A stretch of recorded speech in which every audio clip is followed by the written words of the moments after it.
हिंदू मुस्लिम लड़ाई का है खून तय के रंग, दर्द भूख सपना सब करे एक ढंग। इंसानियत के नाम मकसद एक देश, नेपाल बना वह सब मिली काहे बना भी भेद।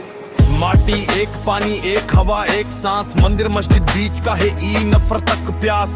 नेता बोवे जहर हम काहे खाई छी, सोच अपन बेचल छी सच काहे दबाई छी।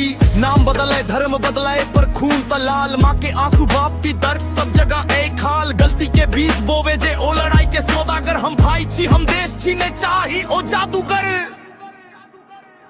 हिंदू मुस्लिम लड़ाई का है खून तय के रंग, इंसानियत के नाम ही सच बुझे है जन्म। नाम जारे घर फायदा के कर होए, नेता के सिंहासन जनता के आखिर रोए। हम पढ़ल छी किताब सब कहे प्रेमक बात, फिर सड़क पर उतरते काहे भूल जाई छी पाठ।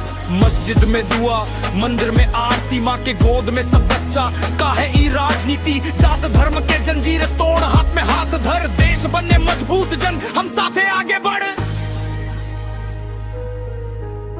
न हिंदू ने मुस्लिम पहिने इंसान छी, देश हमर पहचान ई बात मान छी। रोटी चाही, नौकरी चाही, शिक्षा चाही, आज नफरत में उलझल छी। टूट रहल समाज सपना एक, नेपाल बने शांति के घर, भाईचारा हथियारी सबसे बड़ा जबर। सीमा पर खड़ा जवान धर्म पूछे ने, तोप के आग में कभू जाति नाम रहे ने। जाओ जान दे सके देश खातिर आज, तो हम काहे बाट अपन समाज।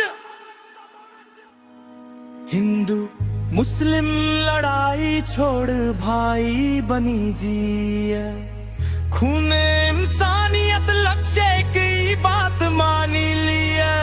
नेपाल हमर सपना सब मिली बना विदेश, नफरत छोड़ प्रेम चुनी है असली संदेश।